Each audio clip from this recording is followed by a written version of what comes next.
Michael wiped the sweat from his forehead as he knelt in his garden, carefully placing new mulch around his tomato plants. It was a warm Saturday in May, the kind of day that reminded him why he'd bought this house in the first place. 15 years had passed since he'd signed the papers for his modest ranch-style home at the bottom of the hill in Oakwood Estates, and he'd never once regretted it. His backyard was his pride and joy, a peaceful retreat filled with native plants, a small vegetable garden, and a stone path that wound through it all.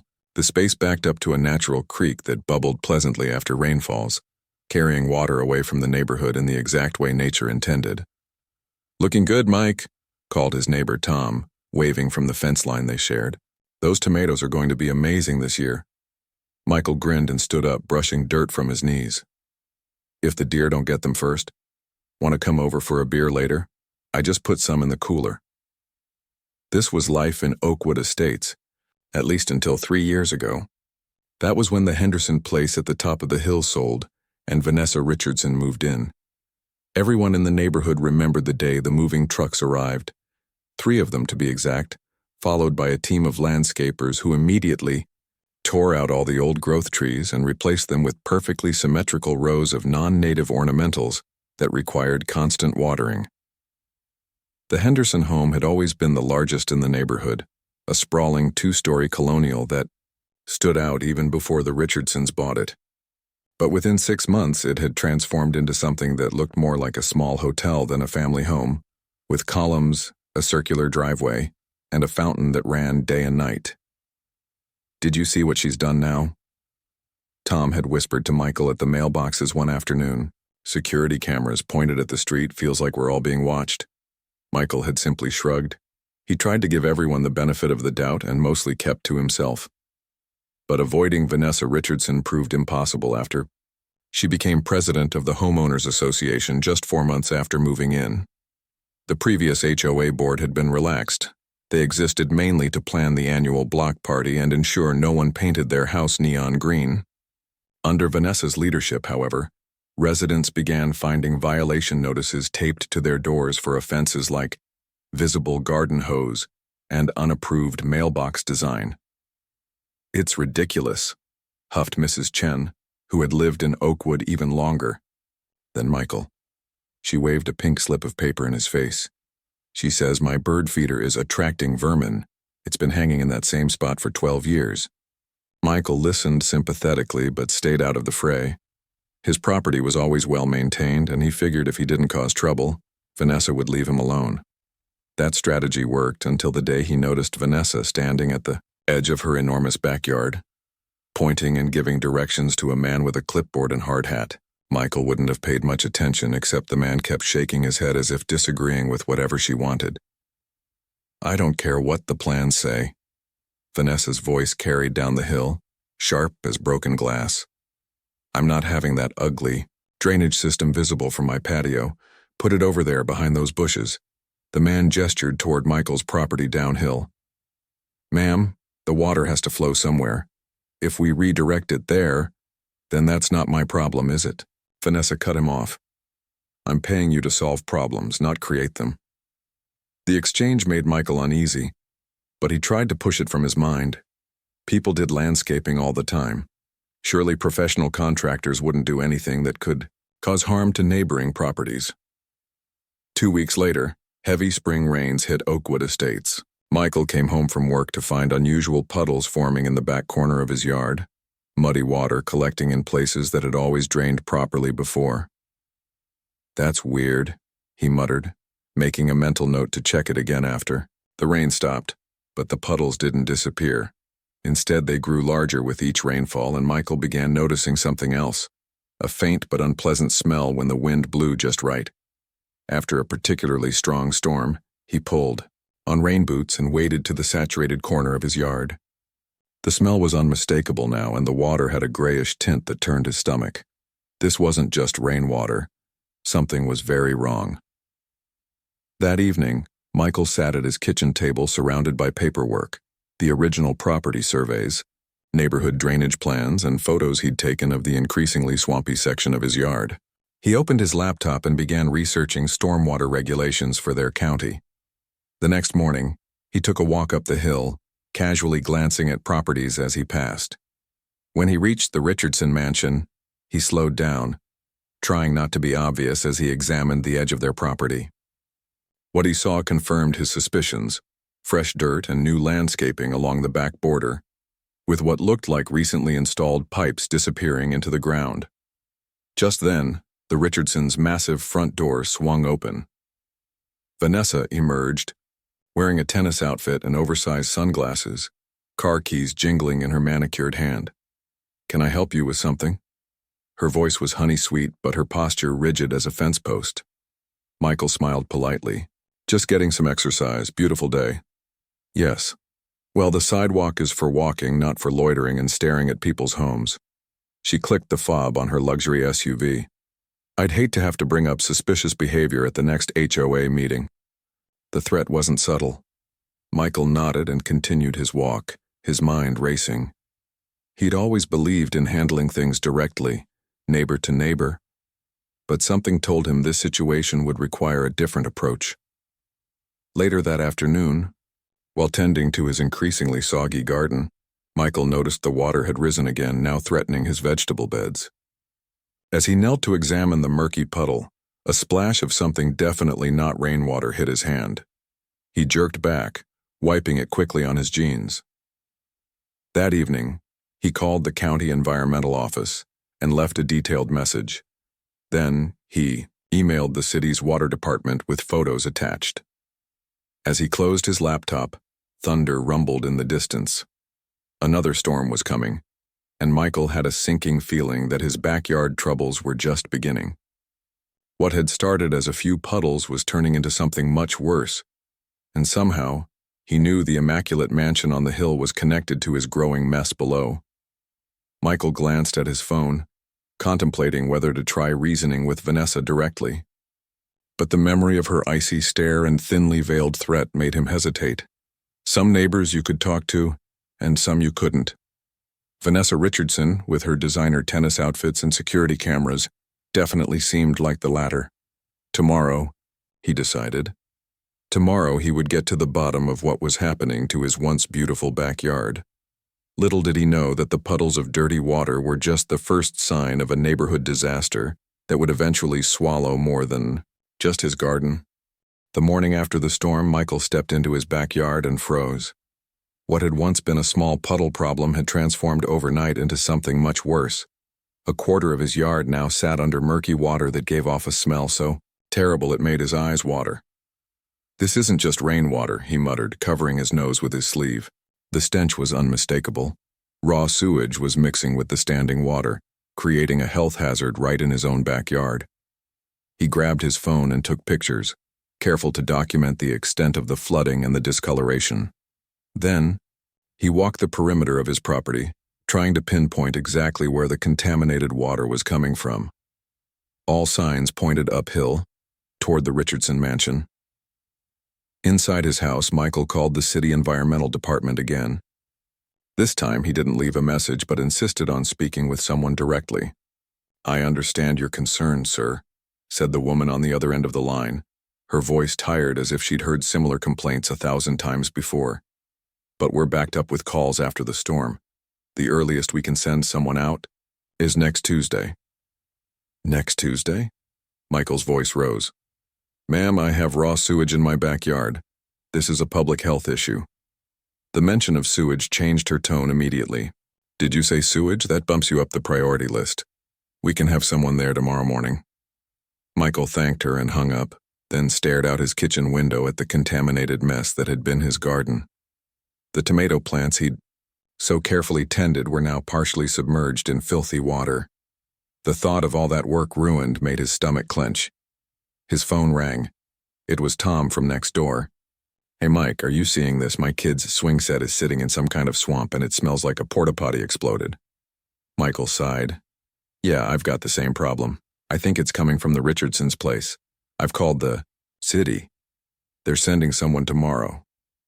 "Well, I just tried talking to Mrs. High and Mighty herself," Tom said. "Drove up to her house and rang the bell. You know what she said? That we should be grateful she's improving property values, and that her landscaping has nothing to do with our drainage issues." Then she closed the door in my face. After hanging up, Michael pulled on rubber boots and gloves to see if he could divert some of the contaminated water away from his home's foundation. As he worked, he noticed Mrs. Chen approaching, picking her way carefully along the edge of his yard. "It's not just you," she called, pointing back toward her property. "My basement has 2 inches of smelly water. This has never happened before, not even in the big floods 3 years ago." By evening, Michael had heard from 5 different neighbors, all with the same problem: foul-smelling water backing up into their yards, all of them living downhill from the Richardson mansion. The environmental inspector arrived early the next morning, a stocky man named Doug who'd clearly seen his share of sewage disasters. He whistled when he saw Michael's yard. "Yeah, that's definitely not just rainwater," he confirmed, pulling out a testing kit. "I'll take some samples, but I can tell you right now this is mixed with sewage. The question is where it's coming from." Doug worked methodically, testing the water in several spots and making notes on his tablet. "Based on the flow pattern and the properties affected, the contamination source has to be uphill. We'll need to check the main sewer line and all the connections along this street." "I think it's coming from there." Michael pointed toward the Richardson house. "They did some major landscaping and drainage work a few weeks ago." Doug nodded. "That fits. People don't realize you can't just redirect water wherever you want, especially when it connects to sewage systems. I'll need to inspect their property." 2 hours later, Michael was in his kitchen making coffee when he heard raised voices outside. He looked out to see Doug standing at the foot of the Richardsons' driveway, clipboard in hand, while Vanessa blocked his path like a guard at Buckingham Palace. "This is private property." Her voice carried down the hill. "You have no right to come here making accusations." Our contractor was fully licensed and knew exactly what he was doing. Doug remained calm. "Ma'am, I'm not making accusations. I'm responding to multiple reports of sewage contamination affecting several properties downhill from yours. I'm required, by law, to inspect all possible sources." "Well, I refuse." Vanessa crossed her arms. "My husband plays golf with the mayor. He's a major campaign donor. If you want to inspect our property, you'll need a court order." Michael couldn't believe what he was hearing. People's yards and homes were being contaminated with raw sewage, and she was refusing to cooperate because of her husband's connections. Later, that afternoon, Doug returned to Michael's house looking frustrated. "She's within her rights to refuse inspection without a warrant," he explained, "but I've documented enough evidence of contamination to request one. The problem is that takes time." "Time we don't have." Michael gestured to his yard, where the standing water seemed to be spreading. "Every rainfall makes this worse." Dougie handed Michael a stack of paperwork. "Here's my official report confirming sewage contamination. I've also included forms to file a formal complaint with the city and information about getting your soil tested once the water recedes. Documenting. Everything is crucial right now." That evening, Michael called an emergency meeting of affected neighbors at his house. 8 people crowded into his living room, each with their own story of damage. "My kids can't play outside," said a young mother from 2 doors down. "The smell makes them gag." "I've had to cancel a backyard wedding," another neighbor added. "My daughter is heartbroken." They decided to approach the HOA board with their collective grievance. Michael volunteered to compile all their documentation and present their case at the next meeting, scheduled for the following week. What they didn't anticipate was Vanessa's countermove. The next morning, every homeowner in Oakwood Estates received an email from the HOA announcing a special assessment, $2,000 per household for critical infrastructure repairs to the neighborhood drainage system.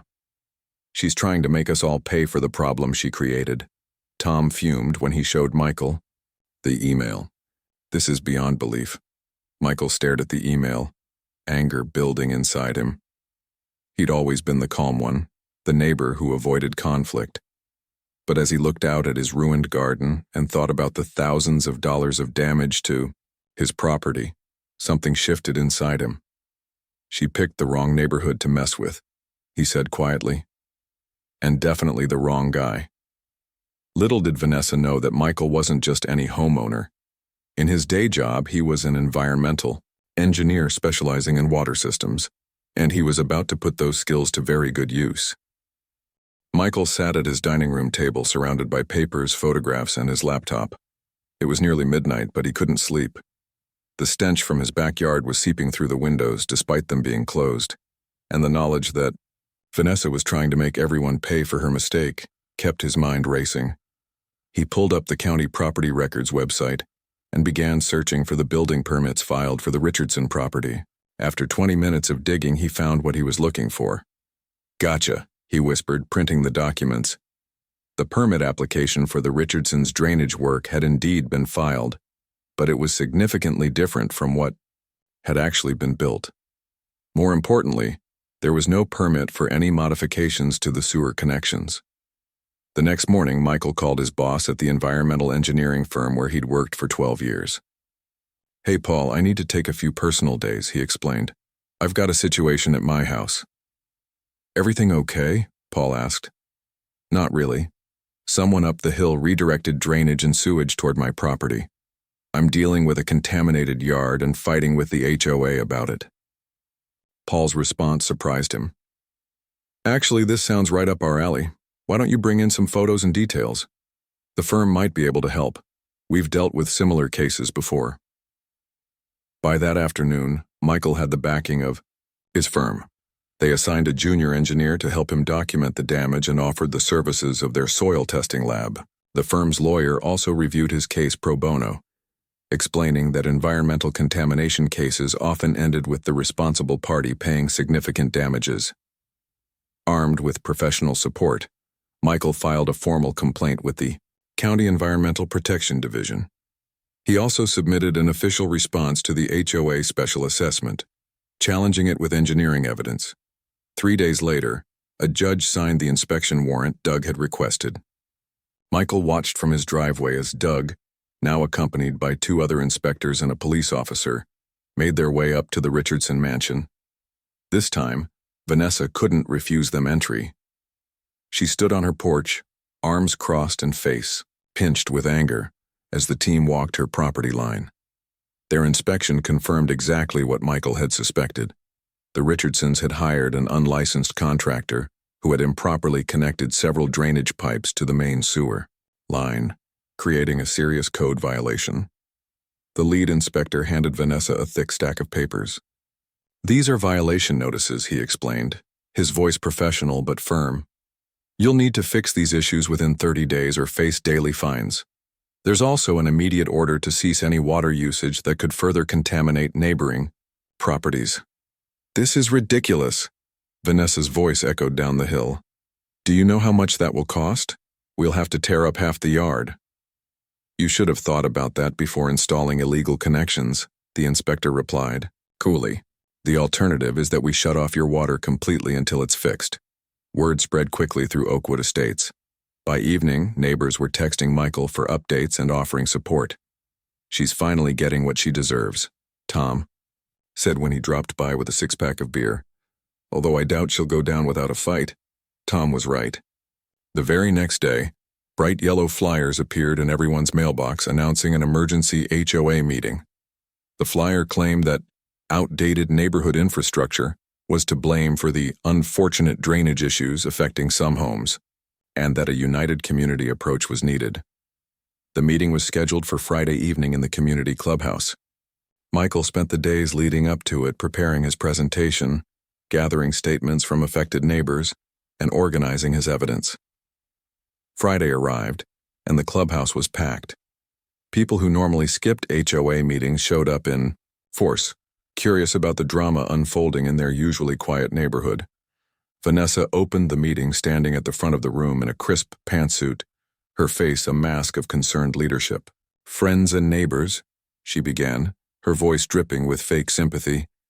"I've called this emergency meeting because our beloved neighborhood is facing an infrastructure crisis. The original developers cut corners, and now we're all paying the price." She clicked through a PowerPoint presentation showing generic photos of old pipes and drainage systems, none of which were actually from their neighborhood. "My proposal is simple," she continued. "A special assessment of $2,000 per household will allow us to upgrade the entire system and prevent future problems. It's the only reasonable solution." Several of Vanessa's friends nodded in agreement. They all lived uphill and weren't affected by the sewage problem. When she finished, Michael raised his hand. "I'd like to present some additional information, if I may." Vanessa's smile tightened. "We have a full agenda tonight, perhaps at the next meeting." "Actually," interrupted an older man in the back, one of the original homeowners, "I think we should hear what Michael has to say. His property is one of the most affected." Others murmured in agreement, and Vanessa had no choice but to step aside. Michael connected his laptop to the projector and began his presentation. He showed before and after photos of his yard, soil test results confirming sewage contamination, and the county inspection reports. Then he displayed the Richardsons' building permits side by side with photos of what was actually built. "The source of our problem is clear," he explained calmly. "Unauthorized modifications to drainage and sewer connections on the Richardson property are sending contaminated water downhill to at least 8 homes." The room grew tense as he continued. "As an environmental engineer, I can tell you this isn't just about wet yards and bad smells. This is a serious health hazard and potential environmental crime. The county has already issued violation notices requiring the responsible party to fix the problem." He turned to face Vanessa directly. "The special assessment you're proposing would make all of us pay for unauthorized work that you had done. That's not just unfair, it might be illegal." The room erupted in conversation. Neighbors began asking pointed questions about the timeline of the drainage work and why they hadn't been notified of major changes that could affect their properties. Vanessa's face flushed red. "This is slander. You've doctored those photos. My husband and I have improved this neighborhood. We've increased property values for everyone." "Property values won't matter much if our homes are sitting in sewage," called out Mrs. Chen. By the meeting's end, the HOA board, minus Vanessa, who stormed out halfway through, voted to reject the special assessment and to support affected homeowners in their remediation efforts. It was a victory. But as Michael walked home that night, he couldn't shake a feeling of unease. The heavy rains had continued all week, and the contaminated area in his yard was spreading. Something about the soil's reaction to the constant moisture worried him professionally. He decided to conduct one more test on his own. Tomorrow morning he would take core samples along the hillside between his property and the Richardsons. His environmental engineering instincts told him there was more going on underground than anyone realized, and those instincts had never been wrong before. Saturday morning arrived with another downpour. Michael stood at his kitchen window watching sheets of rain pound his already saturated yard. The coffee in his mug had gone cold, forgotten as he considered what might be happening beneath the surface of the hill. After 15 years of working with soil erosion and water flow, he'd developed what his coworkers called a sixth sense about these things. Something about the way the water was pooling, the speed at which the affected area was growing. It all pointed to a problem much bigger than sewage backup. Despite the rain, he pulled on his waterproof gear and grabbed his soil testing kit. If he was right, every day that passed increased the risk. The hillside between his property and the Richardson mansion was steep but manageable. Michael carefully took samples at different elevations, storing each one in a labeled container. When he reached about halfway up, he paused. The ground here felt different underfoot, spongier, less stable. He knelt down and pressed his palm against the earth, feeling a subtle give that shouldn't have been there. Back home, he spread the samples across his garage workbench and began testing. Each one confirmed his suspicions. The soil structure was compromised. The continuous flow of water and sewage wasn't just contaminating the ground, it was washing away the supporting substrate beneath the surface. Michael picked up his phone and called Doug at the environmental office. "I think we need to bring in a geologist," he explained. "The hill is becoming unstable. If we get much more rain, we could be looking at a landslide or worse." "Worse?" Doug asked. "Sinkholes," Michael replied grimly. "The water is creating channels. Underground. It's like Swiss cheese down there." Doug promised to expedite the request but warned it might take a few days to get approval. "Budget cuts," he explained apologetically. "Everything requires 3 different signatures now." Michael hung up, frustrated by the bureaucracy but determined to keep pushing. He called his boss next, explaining the situation. I can authorize an emergency assessment, Paul said after listening. We've got a company geologist who can be there Monday morning. Monday might be too late, Michael said, glancing out at the continuing downpour. It's the best I can do, Paul replied. Just keep everyone away from that hillside until then. That evening, Michael went door to door, warning his downhill neighbors about the potential danger. Most took him seriously. They'd learned to trust his professional opinion, but a few seemed skeptical. First sewage, now sinkholes? One man scoffed. Sounds like you're just trying to stir up trouble with the fancy folks uphill. Michael didn't argue. He couldn't force anyone to believe him, but he had to try to keep people safe. As night fell, the rain intensified. Michael checked the weather radar before bed. A massive system was parked over their region, and it wasn't moving. They were in for at least another 24 hours of heavy precipitation. He slept fitfully, waking at every crack of thunder. Around 3 a.m., a particularly loud boom jolted him upright in bed. He waited for the lightning flash that should have followed, but none came. That wasn't thunder. Michael jumped out of bed and pulled back his curtain. Through the rain-streaked window, he could make out emergency lights, red and blue flashing, near the top of the hill. He threw on clothes and grabbed a flashlight, then hurried outside. Other neighbors were emerging from their homes too, drawn by the commotion. "What's happening?" called Mrs. Chen from her porch, clutching a raincoat around her nightgown. "I'm going to find out," Michael shouted back, already jogging up the hill. As he approached the Richardson property, the scene came into focus. 2 fire trucks, an ambulance, and several police cars surrounded the mansion. Firefighters were stretching yellow caution tape across the driveway, while officers directed a small crowd of onlookers to stay back. Michael spotted Tom talking to one of the police officers and made his way over. "What happened?" he asked, slightly out of breath. Tom's eyes were wide with disbelief. "You're not going to believe this. A sinkhole opened up right under the Richardsons' house. The whole back corner collapsed into it." Michael pushed forward to get a better look. In the harsh glare of emergency floodlights, he could see it. A massive depression had formed on the northeastern side of the property, swallowing a large section of the mansion. The master bedroom wing, with its marble bathroom and walk-in closets that Vanessa had bragged about at HOA meetings, now dangled precariously over a 20-foot drop. Fire Chief Wilson was coordinating the response, his voice calm but urgent, as he directed his team. He noticed Michael and waved him over.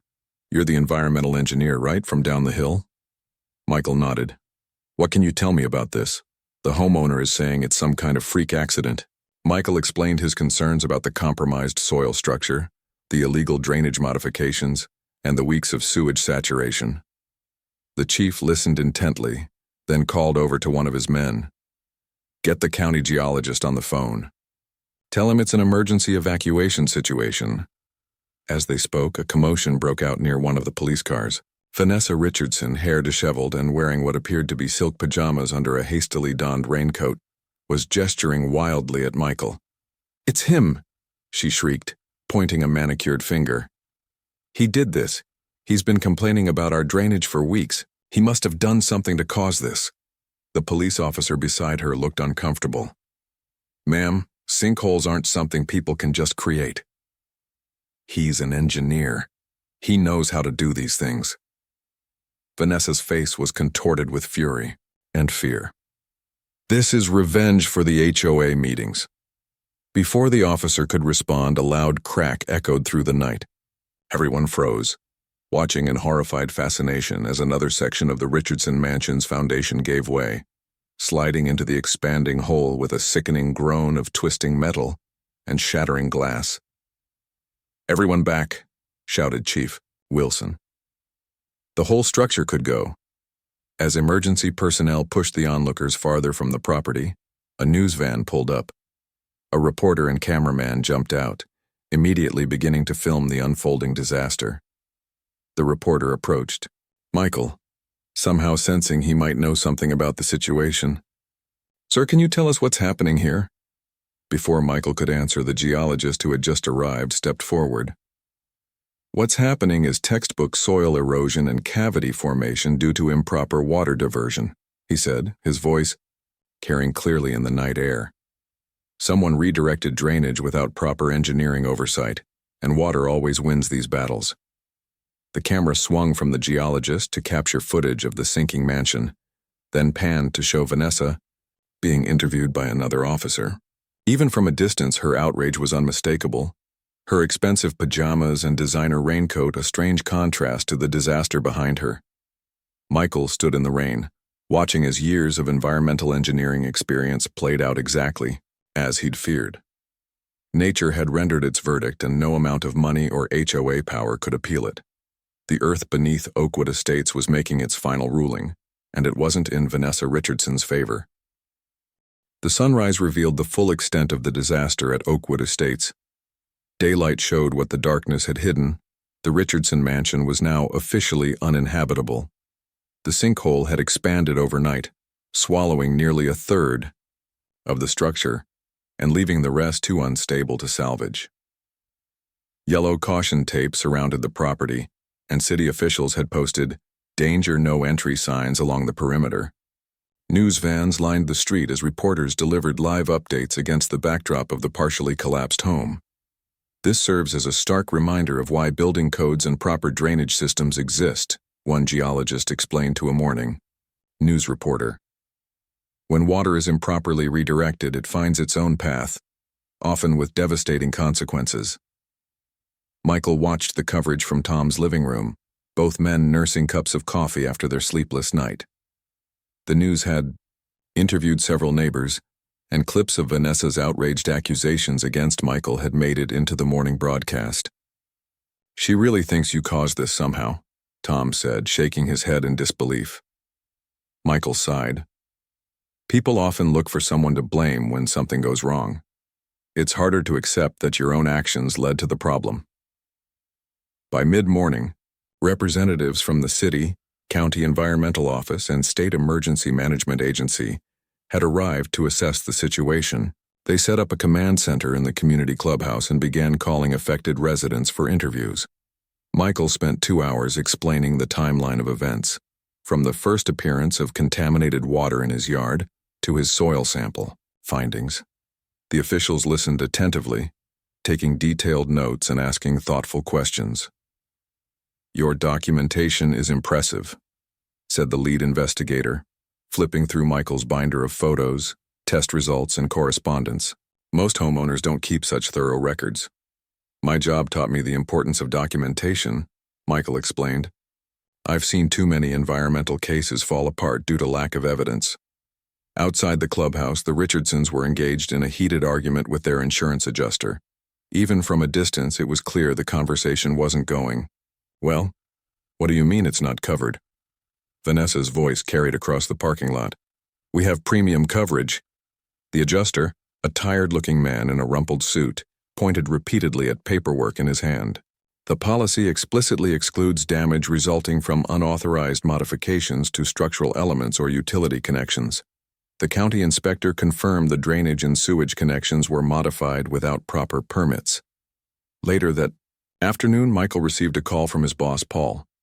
"I just finished a meeting with the city planning department," Paul said. "They're using this incident as a wake-up call.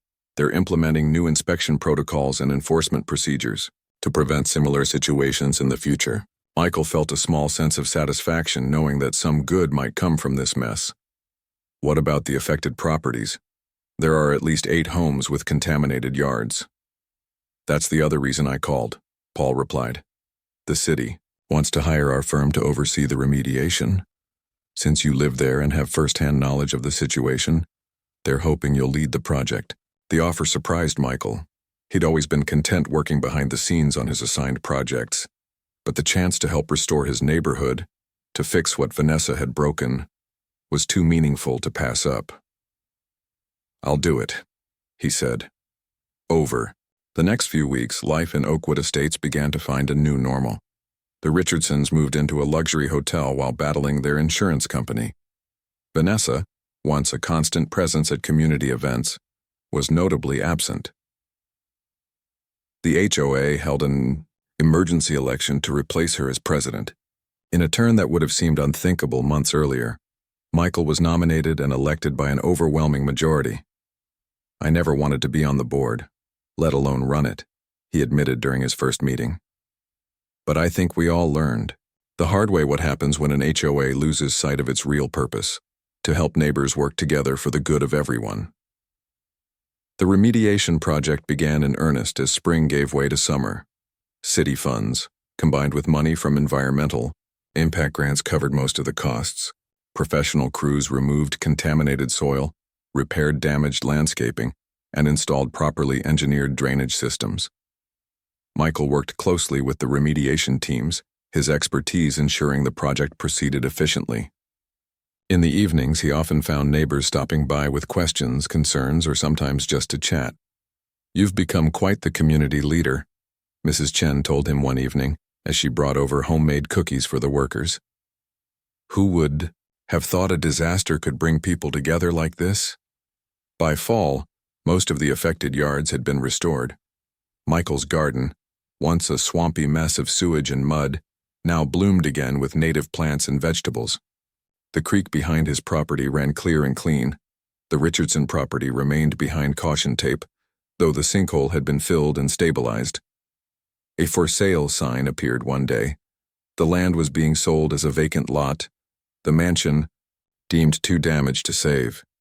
Rumors circulated that Vanessa and her husband had separated under the financial strain. Their legal battles with the insurance company, contractors, and city continued, generating occasional updates in the local news.